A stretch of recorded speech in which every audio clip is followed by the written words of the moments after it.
Hello and welcome to another episode of Locked On Wolves. Today on the show, get you ready for Game 5 in Memphis on Tuesday night. I want to talk about Jordan McLaughlin.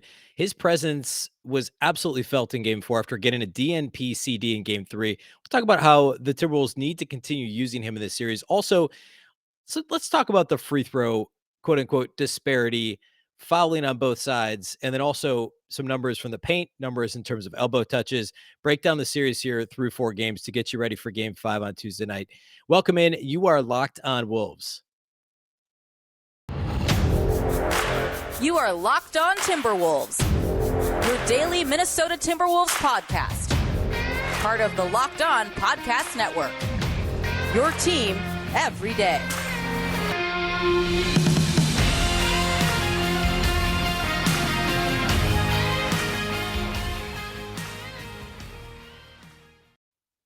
Hello and welcome to the Locked On Wolves podcast, part of the Locked On Podcast Network, your team every day. My name is Ben Beacon. I'm the host of Locked On Wolves. Happy Tuesday, everybody. Happy game day. Game 5 of Wolves and Grizzlies is this evening. We're going to get to that here in just a minute. First of all, a big thank you for making Locked On Wolves your first listen every day. Of course, Locked On Wolves is free and available everywhere. That includes YouTube, as well as all of your favorite audio platforms, Apple, Google, Spotify, and of course, our friends at Odyssey. Anywhere you listen to podcasts, you can find this show.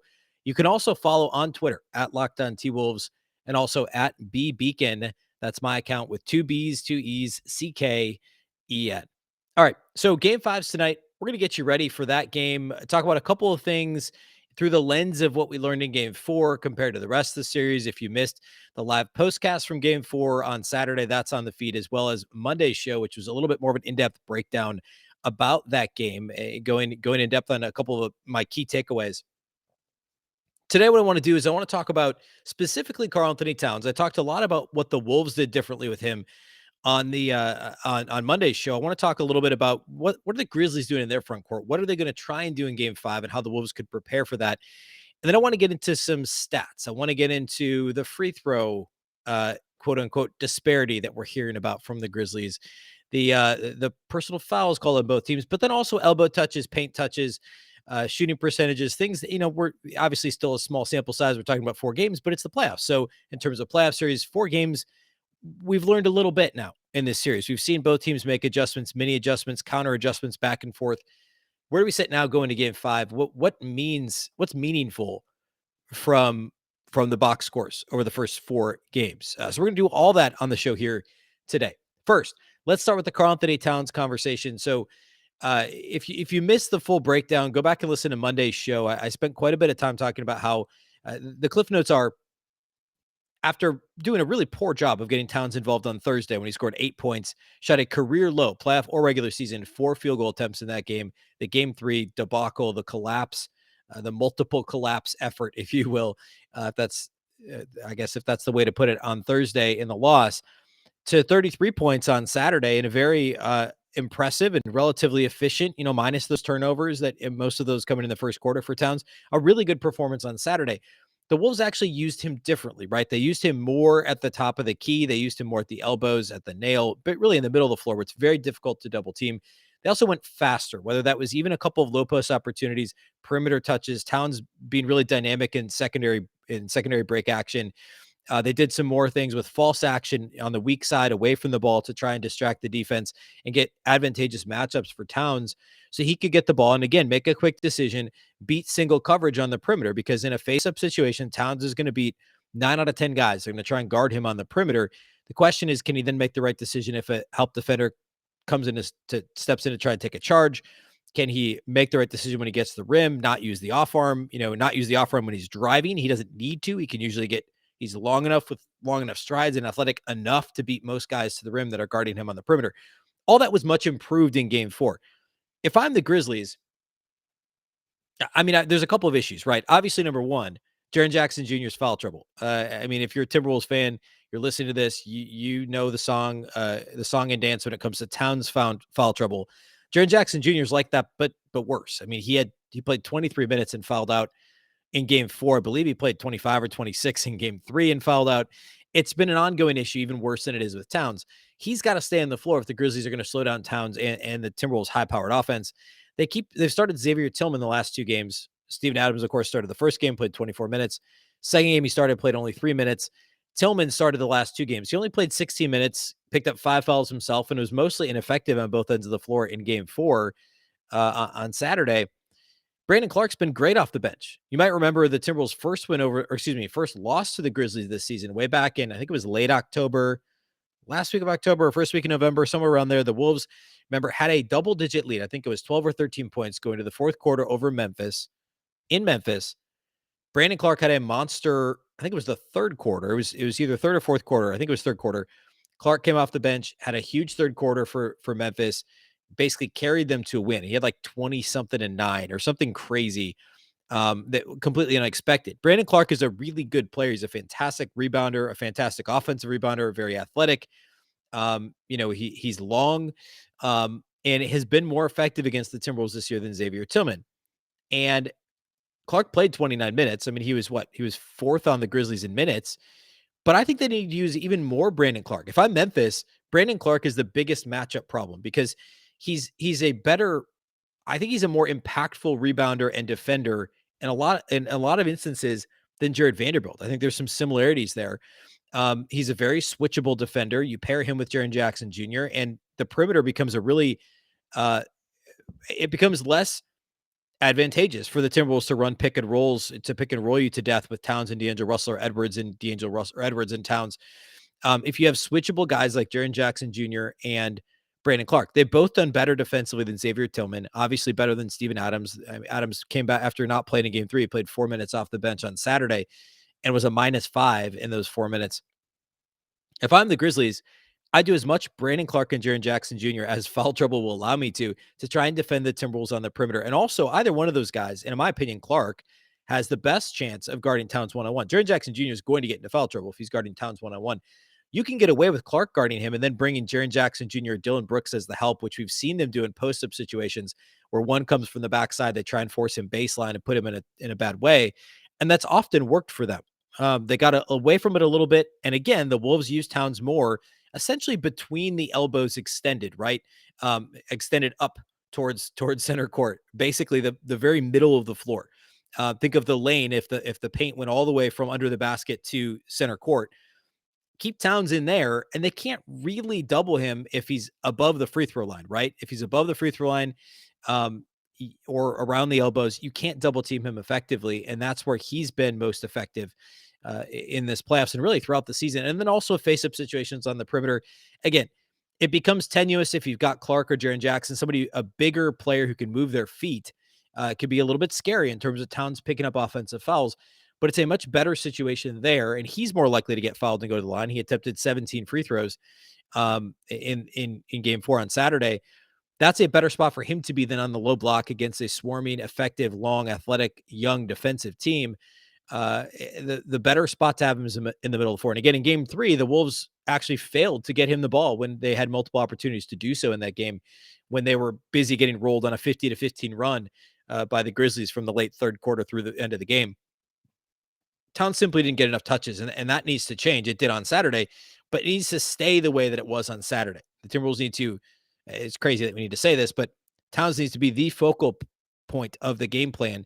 Edwards and D'Lo, and hopefully Malik Beasley comes to the party this time around. These guys can fill in around Towns as long as everything flows through Towns. Okay. Next, I want to talk some stats, and I do want to talk about the foul stuff a little bit. I want to talk about paint touches. I want to talk about elbow touches. And then I want to get to Jordan McLaughlin. I think all those are really important things to highlight here as we get into game 5 on Tuesday. First, though, let's talk about our friends over at Prize Picks. NBA fans, are you looking for a daily fantasy option for the NBA? Then you need to try the award-winning app Prize Picks. Prize Picks is daily fantasy made easy. I absolutely love it, and I know you will too. It's super easy to use as far as daily fantasy goes. You just pick 2 to 5 players and an over-under on their projections, and you can win up to 10 times on any entry, and it's just you versus the projected numbers. You're not going against DFS pros or anything like that. Entries can be made in 60 seconds or less. It really is that easy. It's safe and offers fast withdrawals. You can find the app on both the App Store and Google Play. Basically, the way it works is you just pick any prop you can think of on Prize Picks. You can choose points scored, rebounds, even steals. You can do mixed sport entries. So if the Twins are playing the same night as the Timberwolves, which they are on Tuesday, you could take Byron Buxton over on home runs, because why wouldn't you at this point? You could take Karl-Anthony Towns over on points or rebounds, or Anthony Edwards over on field goals made, or whatever. And you can combine the two across sports. You can do NBA, obviously MLB. We get to football season. You can do college football, NFL. You can always do soccer, MMA, etc. For a limited time now, Prize Picks has an exclusive no-brainer of an offer for all of our listeners.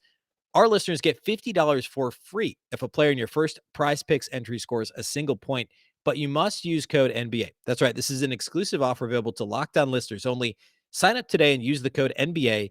$50 for free if a player in your first Prize Picks entry scores a single point.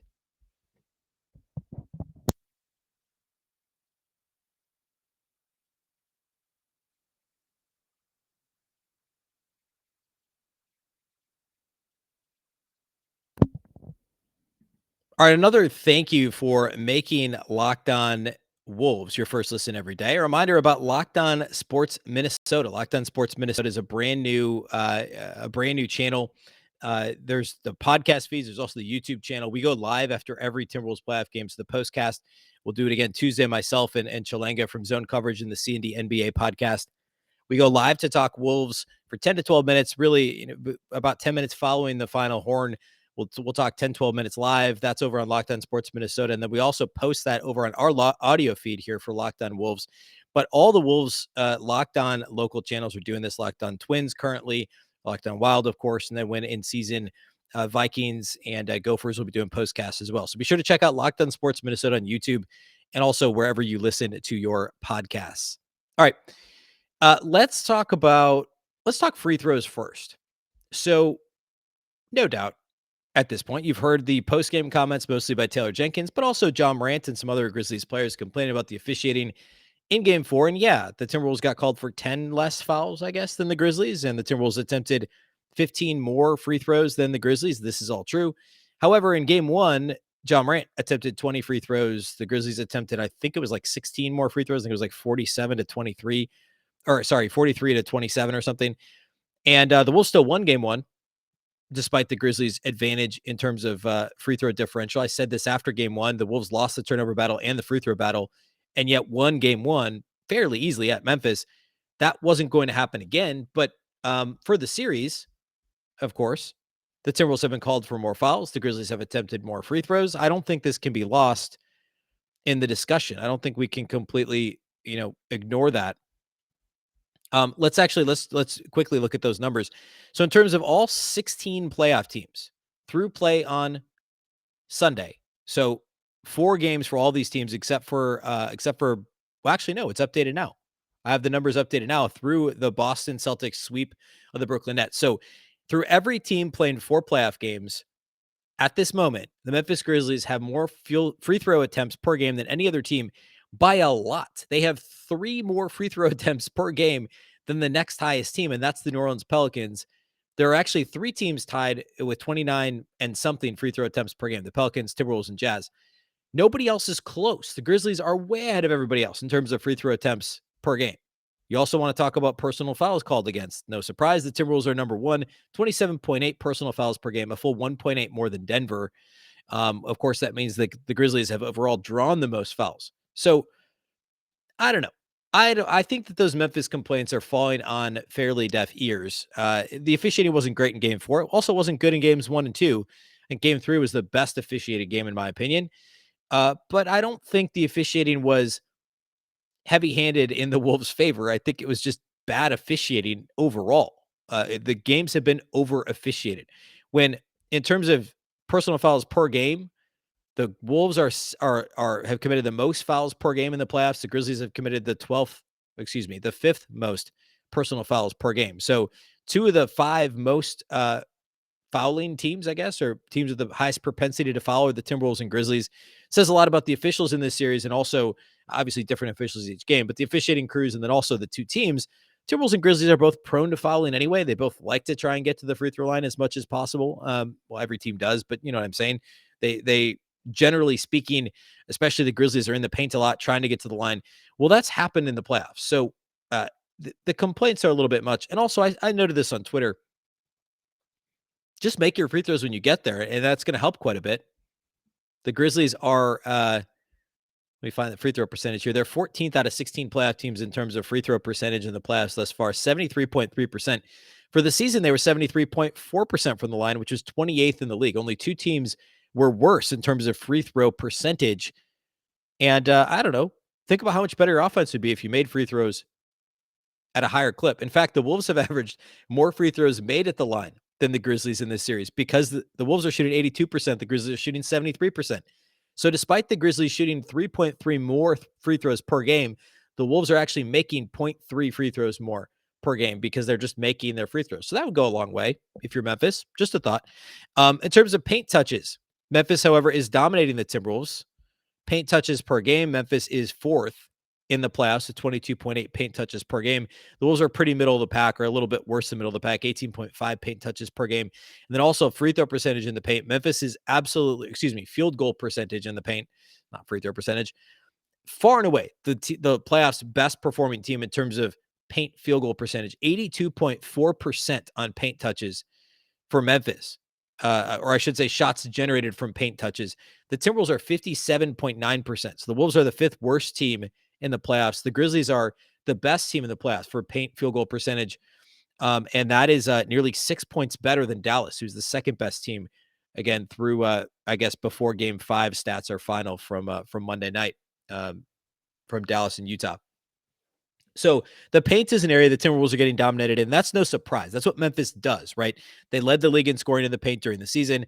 Obviously, John Morant, Brandon Clark does his work on the offensive glass. Steven Adams, when he's playing, to a lesser extent, you have guys like Jaren Jackson Jr. and some of the Xavier Tillman guys that get some run. And Dylan Brooks is good at getting to the paint, getting to the line as well. Desmond Bane's more on the perimeter, but they've got a number of guys that can score in the paint, whether it's on offensive rebounds or dribble penetration. That's their game. That's what Memphis is trying to do. And they're having their way for the most part. I mean, outside of those stretches of Karl-Anthony Towns' first quarter in game 3 was really good. Had like 4 blocks in the first quarter. That was great. Besides that, I mean, the Wolves haven't had much success in terms of protecting the paint, which is worrisome, to be sure. I also want to talk about elbow touches, though. And elbow touches is one of the things that I talk quite a bit about on Monday's show, and that's the way to attack Memphis's defense is go through the elbows. The Timberwolves are middle of the pack in the league, or across the playoffs, I should say. They're 10th out of 16 playoff teams in terms of elbow touches per game, 8.3 elbow touches per game. However, they have the second best field goal percentage on possessions generated from elbow touches, 72.7%. So when they get the ball to the elbow, they're having success, which without pulling the stats, I could have told you that. The eye test would tell you that. No doubt you've noticed it. If the Wolves get the ball to the elbow, flow the offense through the elbows, they're having a lot more success. They just are. Flow the offense through Towns in the middle of the floor, have cutters, Anthony Edwards, Jaden McDaniels, if he can stay out of foul trouble, Malik Beasley, if he can be effective.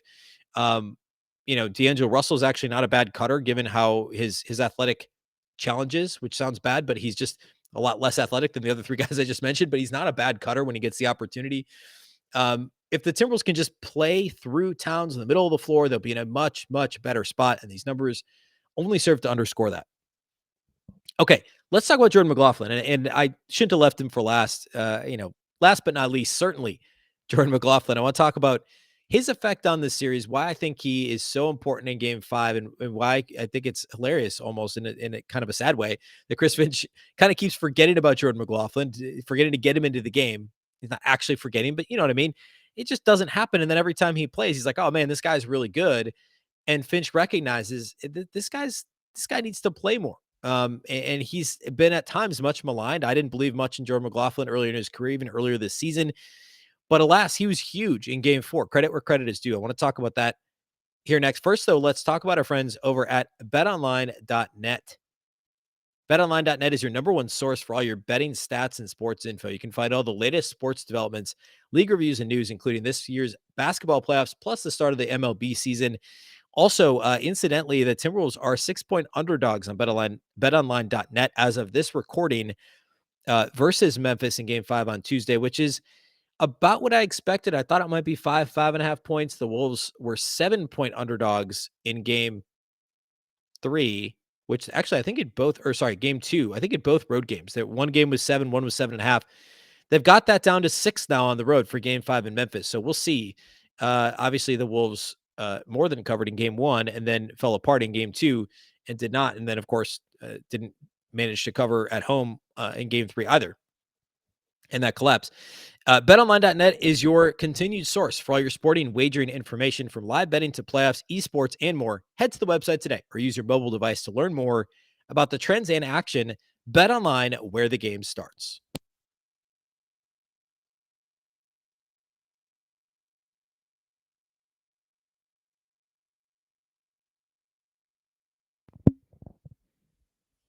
Let's talk about Jordan McLaughlin.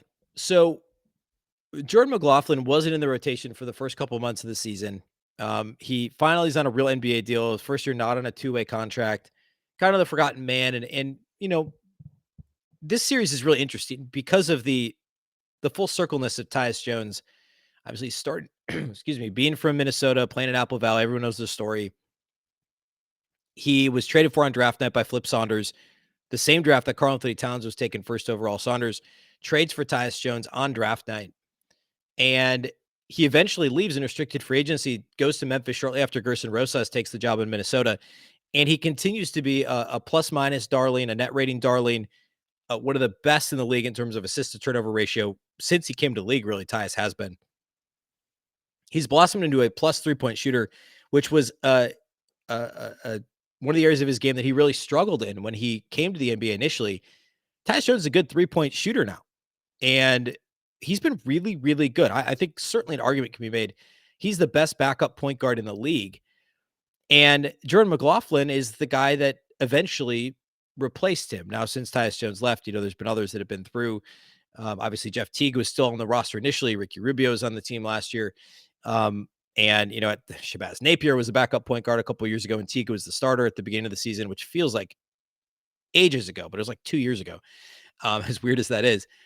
But now Jordan McLaughlin ended up being the guy because the Wolves couldn't, frankly, afford anybody else to be their backup point guard. They liked McLaughlin. He played really well last year in stretches. He played pretty well as a rookie in stretches on a two-way deal. And now he ends up being the backup. The thought was, hey, Patrick Beverley be the main backup. Well, Beverley ended up being a starter. He can't play super heavy minutes. So it's Russell, it's Beverley in the starting lineup. McLaughlin's your de facto backup point guard. For a stretch, Jalen Noel did some of that.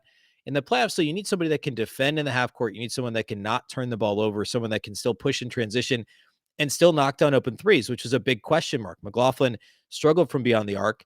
He really struggled to start the season on three-point attempts. And he was kind of on the fringe of the rotation. I didn't know whether or not he'd be in the playoff rotation. In game one, he played 9 minutes. Didn't really do anything. He did have 3 assists. He played some strong defense. He missed his only shot attempt, didn't score. Game 2, which was the bad loss, he ended up playing 17 minutes because of the nature of the game, had 4 points, 4 rebounds, 4 assists, no turnovers. So through 2 appearances, 26 minutes or so, he had 7 assists, no turnovers, but he only squeezed the trigger 3 times, which is kind of his MO. Doesn't play in game 3, which of course is the collapse, the loss to Memphis. And I mean, that was as much game script that, the Wolves got way up. They wanted to keep doing what they were doing. And then by the time they got way up again, and then it was like, at this point, we're just trying to hang on. We need scoring. The Wolves offense couldn't get going. So at that point, and this is to borrow a football term, game script, right? The flow of the game didn't allow Finch to get McLaughlin back in the game. Now he could have, but I'm sure that what was going through his head is, we're struggling to score. We're already up by a lot. We just got to score a few more points and outscore them the rest of the game. Thinking back on it, McLaughlin could have disrupted things in terms of Memphis's offense when they were getting comfortable and during that comeback. Long story short, Jordan McLaughlin doesn't play in game 3, and the Timberwolves lose. Game 4, Chris Finch realizes, hey, I got to get this guy on the floor more often. This is not the first time that's happened this year, by the way, where Jordan McLaughlin's found himself out of the rotation, eventually found himself back in, and then Chris Finch goes, that shouldn't have happened. He should always be playing. We're better when he's on the floor. His quote after the game, Chris Finch was asked about playing McLaughlin in game 4 after not playing in game 3. The direct quote from Chris Finch was, quote, "Sometimes you do stupid things," which is just a great quote in general. About really anything ever. I think that it's a pretty good quote for almost any area of life.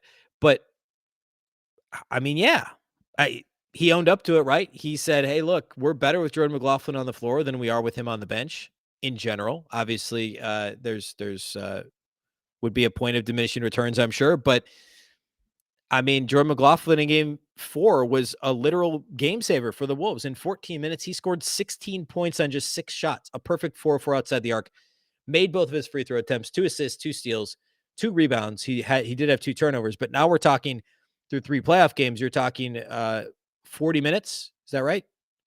Yeah, 40 minutes of play, 20 points, 9 assists, just 2 turnovers, 6 rebounds, 2 steals.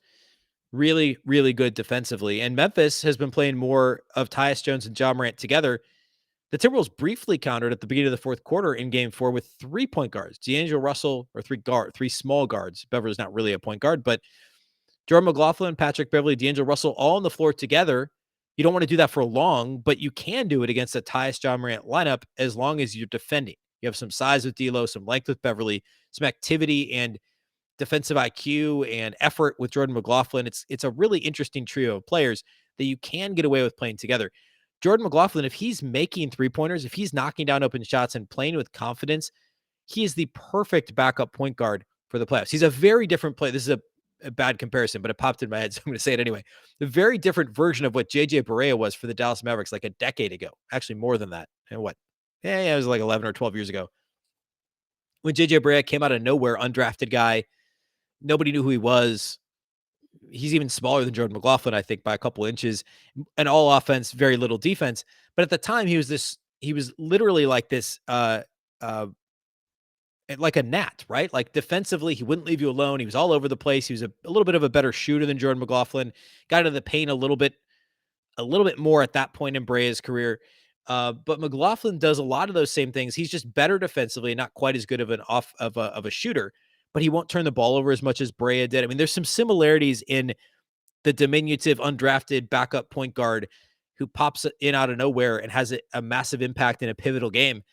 We could be talking about if he does the same thing in, the Wolves steal a win in game 5 in Memphis. I mean, hey, Jordan McLaughlin quickly becomes one of the heroes of this series and one of the more, I don't know, under the radar stories. I don't think anyone nationally is talking about Jordan McLaughlin. There's some Jaden McDaniels love after game 1, and rightfully so. There's obviously been Towns and Edwards and talk, and, where's D'Lo been in 3 of the 4 games?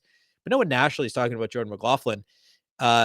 He's going to become a name that people recognize if he can do this a couple more times. I'm not expecting him to be 100% from 3-point range moving forward, but if he does basically what he did in game 4 and gets that opportunity, the Timberwolves need his perimeter defense. They need his professionalism with the ball in his hands. As long as he can knock down open threes, he's got a spot in this rotation for the duration of the playoffs. He should, at least. Okay. Following the game Tuesday, we will do a live postcast. Of course, it will be live on the Locked On Sports Minnesota YouTube channel. Please go subscribe. Check out all the great postcasts, all the great, really, videos, podcasts, all the shows that are happening over there. But the live postcast for each sports-specific Locked On show will be on that channel.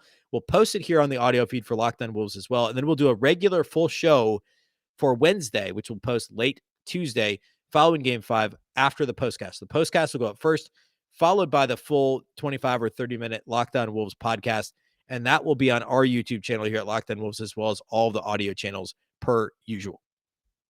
All right, that's all we have for you today here on the show. Thanks again for listening, and thanks again for making us your first listen every day. Of course, the show is free and available everywhere, including YouTube, as well as all of your favorite audio platforms. You can also follow on Twitter at Locked On T-Wolves and at BBeacon with 2 B's, 2 E's, CKEN. Locked On Wolves, of course, is part of the Locked On Podcast Network. Remember, the Locked On Network is your local experts on all the biggest stories.